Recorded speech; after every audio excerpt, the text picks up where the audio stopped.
una sa lahat. We're hoping po for and praying for a rollback. Ako rin actually excited kasi this will be my first good news if ever for the last month. Mga kapatid, alas 5:30 na. Ito na mga bumabanderang balita.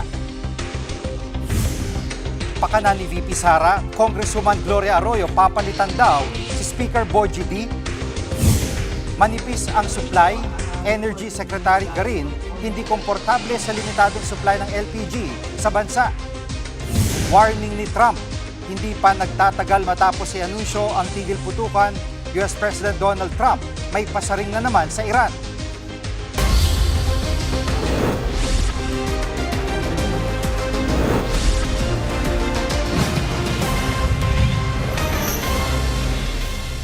Pinaimbisigan ng DOE ang posibleng sabwatan ng mga kumpanya ng langis para manipulahin ang presyo ng petrolyo. Live mula sa Mandaluyong, nangunguna sa balita si News 5 Transportation Correspondent Gerard de la Peña. Gerard, paano ba mabibisto kung may sabwatan nga ang mga kumpanya ng langis? Gigi, pinasusuri na nga ni Energy Secretary Sharon Garin sa Philippine Competition Commission kung nagsasabwatan nga ba ang mga oil companies pagdating sa presyohan ng langis. Kasunod yan ang panawagan ni House Ways and Means Committee Chairman Miro Quimbo na imbestigahan ang mga ito dahil sa malakartel nilang galawan sa pagpepresyo ng petrolyo. Pinaimbestigahan ni Garin kung may anti-competitive behavior ang oil companies. Aalamin dito kung nag-uusap-usap nga ba ang mga oil companies kung magkano ang itataas sa presyo ng petrolyo. Pakinggan natin ang pahayag ni Garin. I think ang issue is nag-uusap-usap ba sila kung ano yung ang oil price hike.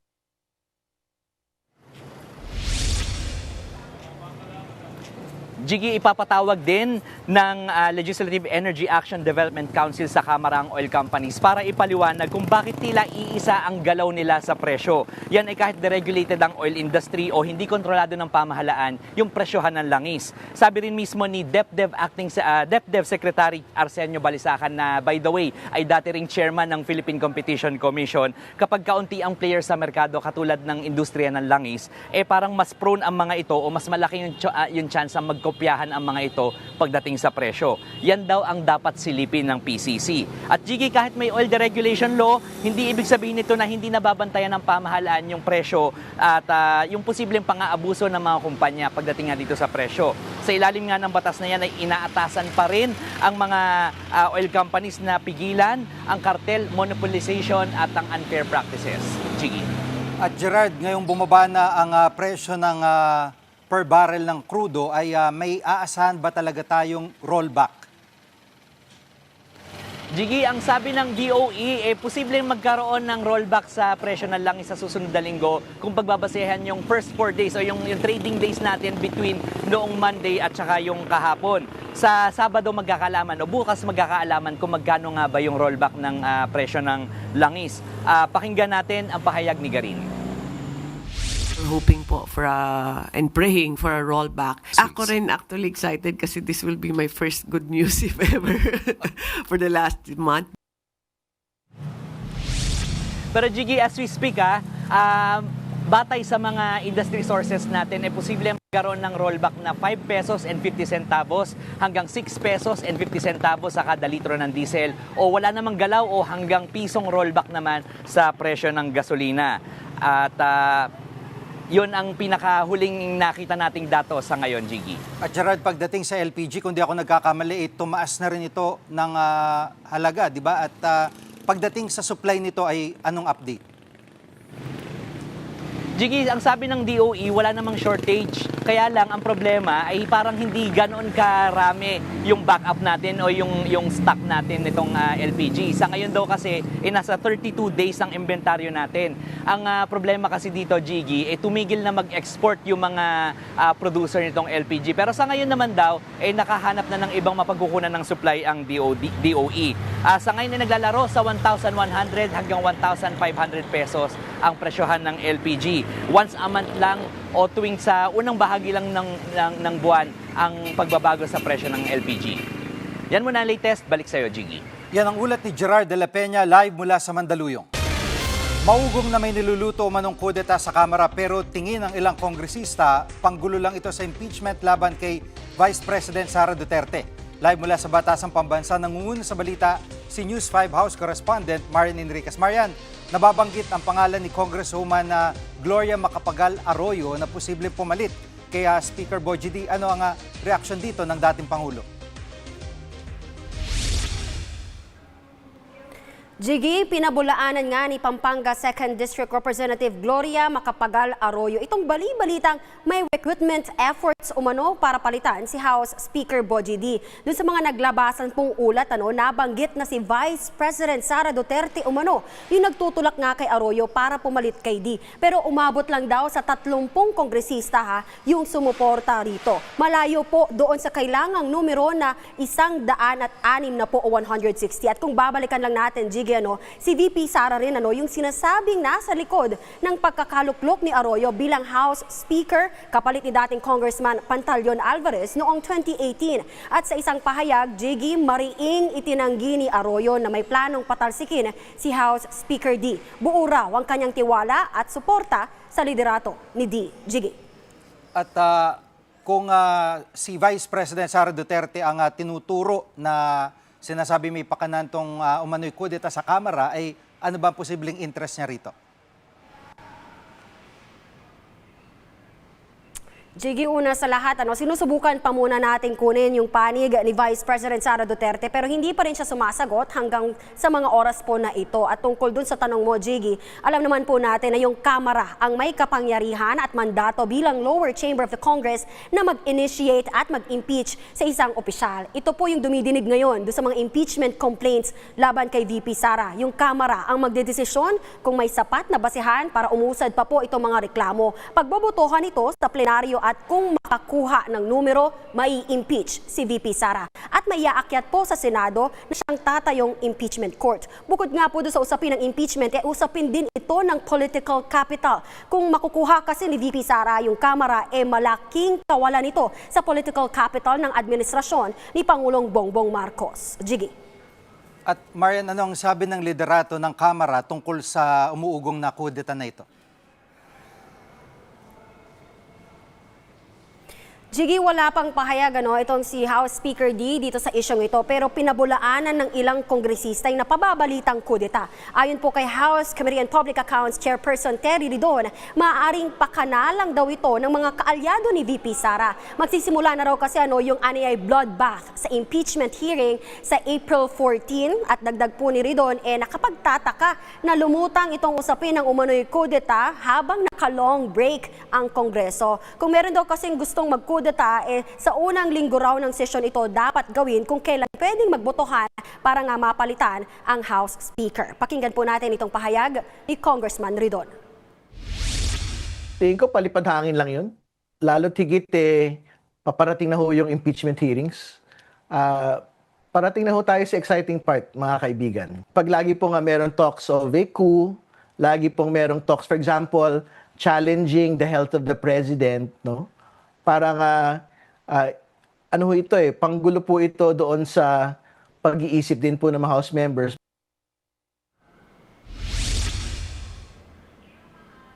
Yan muna ang latest dito sa Kamara. Balik sa'yo, Jiggy. Yan ang ulat ni Marian Enriquez live mula sa Batasang Pambansa.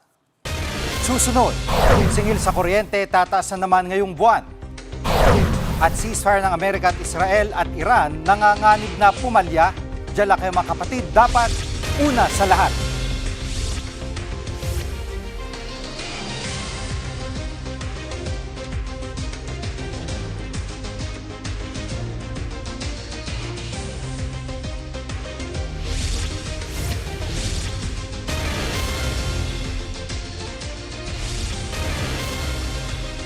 Tila nagkakalamat agad ang ceasefire ng Amerika, Israel at Iran kaya muling sumipa ang presyo ng langis sa pandaigdigang merkado.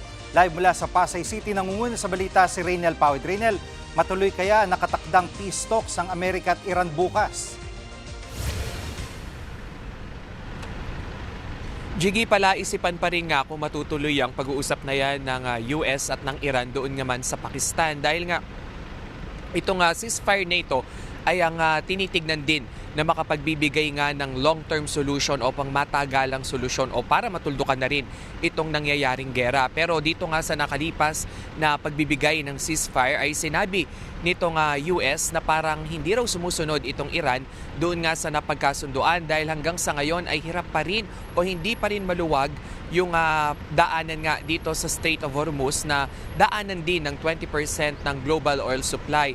Dahil nitong unang 24 na oras na sinabi nga na ibubuksan sana itong strait na ito ay 6 lang na oil tanker o oil carrier yung nakadaan. Malayong malayo yan kumpara doon sa 140 na mga barko na dumadaan dyan araw-araw. Pero hirit naman itong Iran, itong US yung hindi nga sumusunod dito sa napagkasunduan dahil yung kaalyado nitong Israel ay binobomba at binabakbakan naman itong Lebanon. Sa nakalipas nga na 2 araw ay nasa 300 yung nasawi doon sa bakbakan o doon sa mga pinakawalan na missile nitong Israel doon sa may Lebanon. Sa ngayon naman ay gumanti itong Hezbollah at sinabi naman nitong Department of Defense nitong Israel na hanggang sa ngayon ay handa pa rin nga sila lalong-lalo na doon sa mga papakawalan naman nitong grupong Hezbollah doon sa southern Lebanon.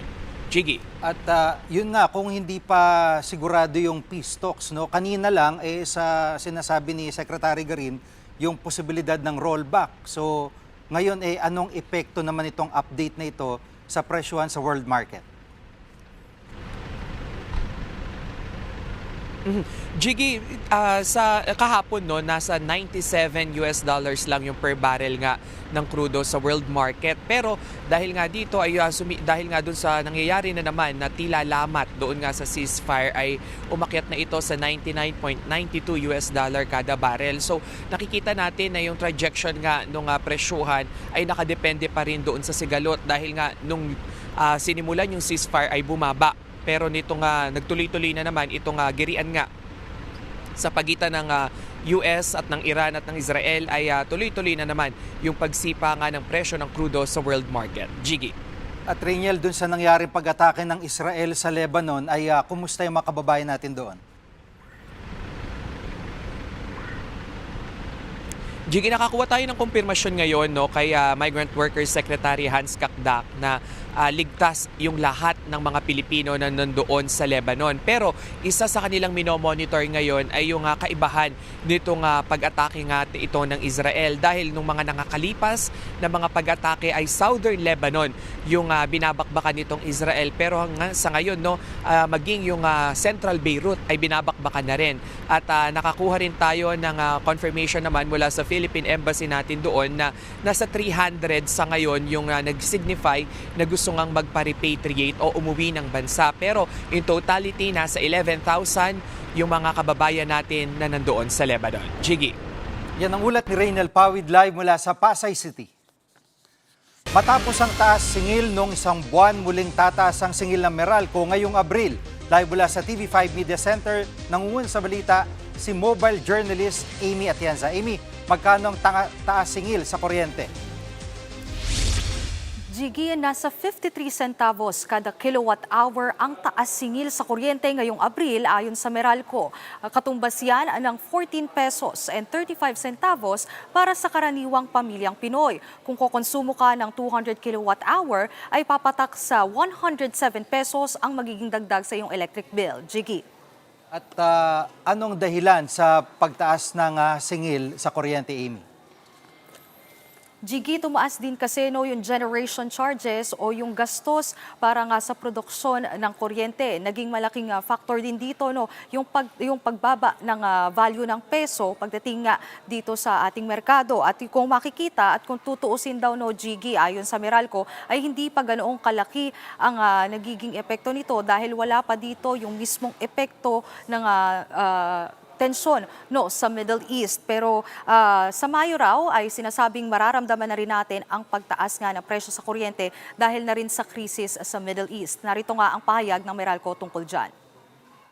Pero yung mga fuel na darating itong April, yun na yung affected ng Middle East conflict at ma-reflect siya sa May generation charge. So right now we are under an administered pricing methodology, and that is intended to mitigate any sharp increase in the generation cost. At Amy, kumusta ang supply ng kuryente lalo ngayong tag-init at mataas ang demand? Jiggy, tiniyak naman ng Meralco na sapat pa rin yung supply ng kuryente pagdating dito sa nangyayaring tensyon nga sa Middle East. At wala nga rin daw mangyayari na rotating brownouts. Pero madagdag ko na rin Jiggy, magbibigay daw ng diskwento itong Meralco sa mahihirap na pamilya at pati na rin doon sa mga miyembro ng 4Ps kung saan 100% ang magiging discount para sa mga household na 50 kilowatt-hour ang magiging konsumo at mas mataas ang konsumo ay mas magiging mababa naman ang diskwento na matatanggap ng mga pamilyang ito. At samantala, mabagit ko na rin na ang chairman nitong Meralco na si Manny V. Pangilinan ay chairman din ng TV5. Yan muna ang latest, Jiggy. Yan ang ulat ni Amy Atienza live mula sa TV5 Media Center. Susunod, Interpol Red Notice laban kay Harry Roque malapit nang ilabas. At pagbalik ng Artemis crew sa daigdig, inaabangan na. Huwag kayong bibitiw, dapat una sa lahat.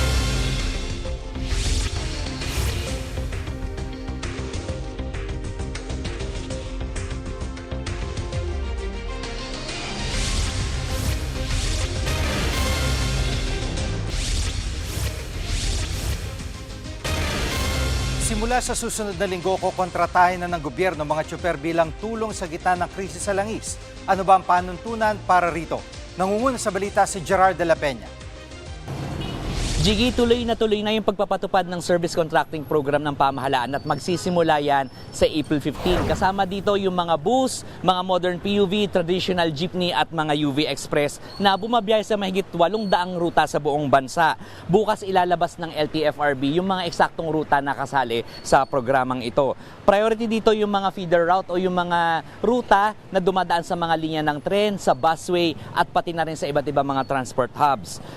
Ang magiging rate dito, Jiggy, ay 100 pesos per kilometer sa bawat takbo ng mga bus, 40 pesos naman per kilometer para sa mga modern PUV at mga UV Express at 30 pesos per kilometer naman para sa mga traditional jeep. May limit ang bawat driver na 100 kilometers na biyahe sa isang buong maghapon para naman marami makasali sa programang ito. At dahil dito, inaasama makapag uwi yung mga driver ng nasa 1,000 pesos kada araw. Isa pang paglilinaw ay maniningil pa rin ng pasahe mula sa mga commuter. Pero obligado naman yung mga tsuper na magbigay ng 20% discount at iba ito dun sa discount na binibigay kung ikaw naman ay senior citizen, PWD at estudyante. GPS ang gagamitin sa pagmamonitor ng biyahe ng mga sasakyan pero kung wala pang GPS ay manual ang monitoring sa tulong ng mga kawani ng LTFRB, LTO, MMDA at Philippine Coast Guard. Pero hikayatin pa rin ang lahat na magkaroon ng GPS device para mapabilis yung pagbabayad ng payout doon sa mga tsuper. Kada 3 hanggang 5 araw ang payout na ibibigay sa mga driver at operator sa pamamagitan ng kanilang mga bank account at e-wallet accounts. Sa tansya ng mga otoridad ay tatagal ng 2 hanggang 3 linggo ang programang ito na may budget na 800 million pesos. Jiggy, may natitira pang 200 million pesos at ito na may mapunta doon sa maritime sector. Partikular na doon sa mga lugar kung saan bangka o barko lamang yung means of transportation nila. So para mapalawak itong programang ito hanggang sa Hulyo ay hihingi raw ang Department of Transportation ng karagdagang pondo na 5 billion pesos mula sa Department of Budget and Management. Yan muna ang latest. Balik sa'yo, Jiggy. Yan ang ulat ni Gerard de la Peña. Hindi lang sa Metro Manila ramdam ang epekto ng krisis sa langis. Sa Baguio City, nakadagdag pa sa dagok ng mga tsuper ang matumal na turismo.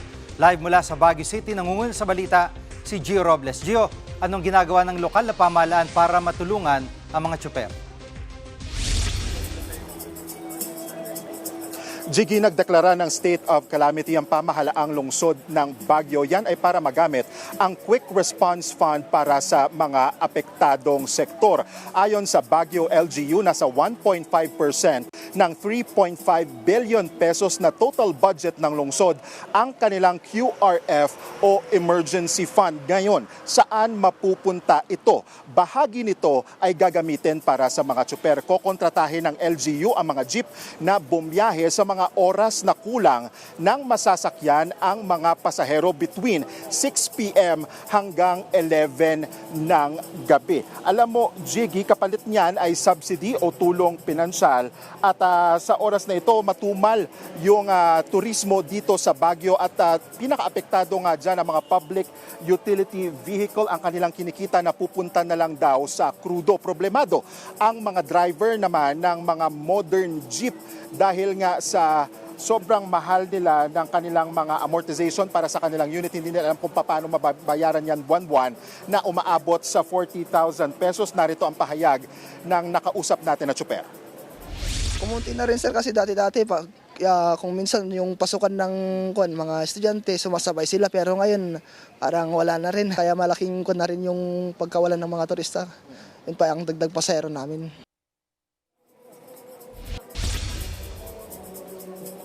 Jiggy, naglalaro sa 150 pesos hanggang sa higit 160 pesos kada litro ng diesel sa ilang gasolinahan dito sa Baguio. Jiggy. At yung ngayong matumal yung pagdating ng mga turista ay paano ang biyahe ng mga tsuper? Alam mo, Jiggy, sa pag-iikot natin dito kanina, may ilang grupo na tumigil na sa pamamasada dahil halos wala na rin silang naiuuwi na kita sa kanilang mga pamilya. Abunado pangaraw yung ilan dahil negative na yung kanilang earnings for the day. Kanina dito sa ruta na Holy Ghost Extension ay nagpatupad sila ng tigil pasada pero bumalik na rin sila sa pagbiyahe matapos nga na pagkasunduan itong tinatawag nila na voluntary fare increase o voluntaryong taas pasahe mula 13 pesos na minimum fare itinaas na ito sa 20 pesos na pagkasunduan yan sa consultation meeting between sa grupo ng mga driver at representative ng community. Narito ang ilan sa pahayag ng mga nakausap nating driver at maging mga pasahero. Pinadagdag ng konti yung pasahe, sir, para naman magkasya or may kahit na papaano may konting matitira na papasok naman sa bulsa ng mga driver, sir. Pabor yun. Siyempre, kasi kawawa naman yung mga driver. Tumataas yung gasolina, tapos yung pasahe, walang increase. At Gio, sa data ng LGU ay gaano karaming turista ba yung inaasahan dapat pero hindi nila nakita ngayong peak season? Alam mo, Jiggy, ayon kay Baguio City Mayor Benjamin Magalong, bumaba sa 50% ang tourist arrivals dito sa lungsod, summer capital of the Philippines dahil nga yan sa krisis sa langis. Apektado lahat, turismo, agrikultura at maging yung transportation sector. May isang grupo naman ng mga hotel at restaurant na sinabi na bumaba din yung kanilang bookings sa 30%. Jiggy. Yan pong ulat ni Gio Robles live mula sa Baguio City. Susunod, Artemis Crew, paano nga ba babalik sa daigdig? Huwag kayong bibitiw, dapat una sa lahat.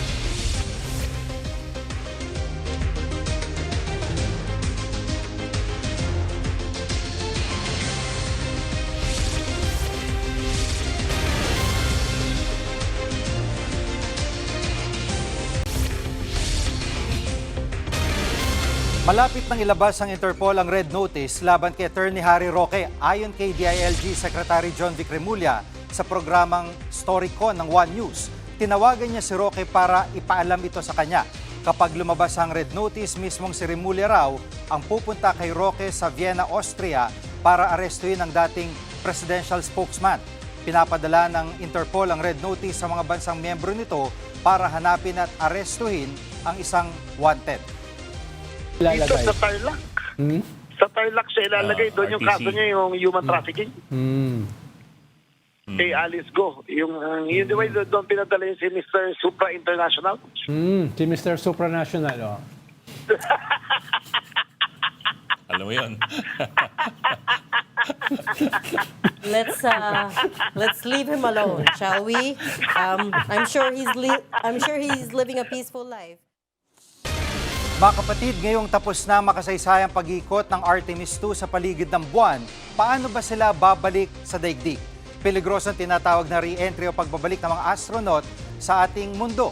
Bago pumasok sa atmosphere, hihiwalay ang crew module mula sa service module ng Orion spacecraft. Sa crew module, nakasakay ang 4 na astronaut na bahagi ng misyon. Sa re-entry, babalik sa Earth ang Orion sa bilis na 40,000 kilometers per hour. Dahil napakabilis, mag-iinit ang labas ng capsule na abot sa higit 2,700 degrees Celsius, kalahati yan ng init ng surface ng araw. Pero may heat shield ang Orion capsule na kung tawagin ay AVCOAT. Poprotektahan ito mga astronaut para hindi sila masunog. Ito ang pinakadelikadong bahagi ng misyon. Sa taas sa 22,000 feet, isa-isa magbubukas ang 11 parachute ng Orion. Babagsak ito sa Pacific Ocean bukas ng umaga. Susunduin ng mga astronaut ng NASA at US Navy recovery teams. Dadalhin sila sa recovery ship para sa medical evaluation. At dyan opisyal na magtatapos ang misyon ng Artemis 2. Kami ang inyong mga kapatid sa Balitan at Public Service. Dapat una sa lahat. Abangan niyo po ulit kami sa Lunes dito sa TV5, 1PH, RPTV, True TV at 105.9 True FM.